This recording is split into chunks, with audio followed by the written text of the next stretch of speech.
Deeper life brother lost his job for preaching. What God did next shocked everyone. The email came on a Thursday morning. No subject line, just one line of text. Report to HR before noon. Immediate. Daniel's hands trembled as he read it again. He took off his glasses, blinked, and reread it. His heart thudded. He had been working at Allied Tech for 6 years. Never late, never lazy. He was the quiet type. The kind who ate lunch at his desk or spent it in the break room sharing small scriptures with whoever would listen. Why now? What had he done? The last thing he remembered was sharing a short devotion during lunch break 2 days ago. 2 interns had asked why he never joined others to gossip or curse. He'd smiled and said, "Because I fear God." Let me tell you a short story. Now this, when he got to the HR office, they didn't offer him a seat. The woman behind the desk looked at him as though he had committed a crime. "Daniel," she began, flipping through a file, "we've received multiple reports about you preaching at work. Despite previous verbal warnings, you continue to use company time and space for religious discussions." He opened his mouth to speak, but she raised her hand. "We're not here to debate doctrine.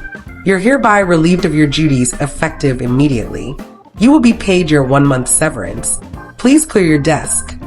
It hit him like a slap. Just like that? No hearing, no written warning, no consideration? "Ma, please. This is all I have," he said quietly. "I'm expecting my first child." We all have problems," she cut him off coldly.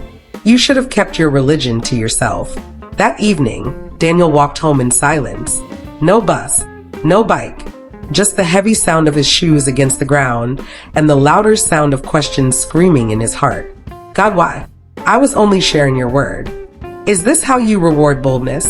When he entered the house, his pregnant wife, Grace, ran to meet him. But one look at his face told her everything. He sat on the floor and wept. She sat beside him and held him. No words, just soft prayers under her breath. The next few weeks were a storm. Daniel applied for every job he could find, security jobs, admin work, even warehouse night shifts. Nothing. Rejection after rejection. He fasted, prayed, preached on the streets with deeper life brethren, encouraged others. But deep down, he was drowning. The rent was due. His wife's delivery date was getting closer, and food had become a luxury. One afternoon, he sat in his room and stared at his Bible. His phone buzzed beside him, another job rejection. "Lord," he whispered, "you said those who trust in you will never be put to shame. Is this shame?" He opened the Bible randomly, and his eyes landed on Isaiah 61 verse 7. "For your shame you shall have double." He wept. One morning, a text came through. It was a call for an interview at a firm he had forgotten he applied to, Vertex Solutions. He ironed his best shirt, borrowed his neighbor's shoes, and set out with trembling hope.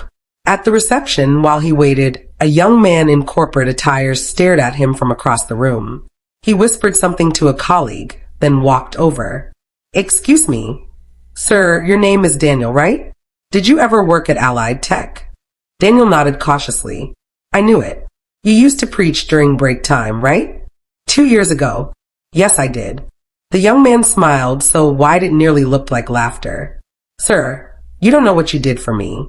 I was depressed, addicted, and planning to resign. But one day you said something during lunch. You may be forgotten by men, but never by God. That sentence saved my life." Daniel's eyes filled with tears. "I gave my life to Christ that day," the young man continued. "Today, I'm HR assistant here. Please wait, let me speak to my boss." Less than 30 minutes later, Daniel sat in the manager's office, offered a job on the spot. Better pay, better position, immediate start. That was miracle number 1. 3 months into the job, Daniel was promoted to regional coordinator when the company opened a second branch. His quiet leadership and unwavering integrity set him apart. One morning, the company CEO, a quiet, private Muslim man, invited Daniel into his office. "I've been observing you," he began. "You're different. Calm, honest, focused. But more than that, there's something around you." Daniel was quiet. "My daughter is sick. Very sick. The doctors say it's neurological.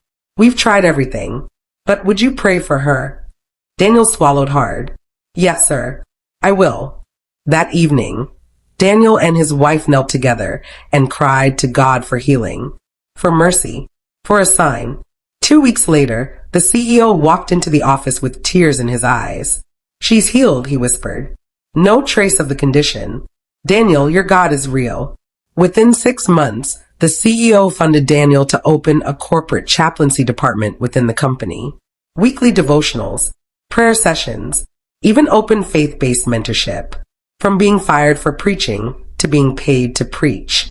From public shame to public honor. Years later, Daniel would share his testimony in churches across Nigeria.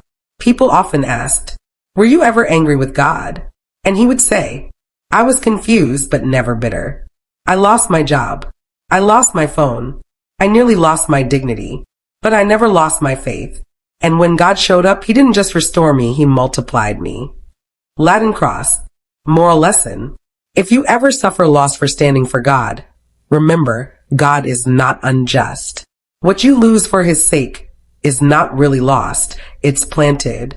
And in due time, your harvest will speak loudly.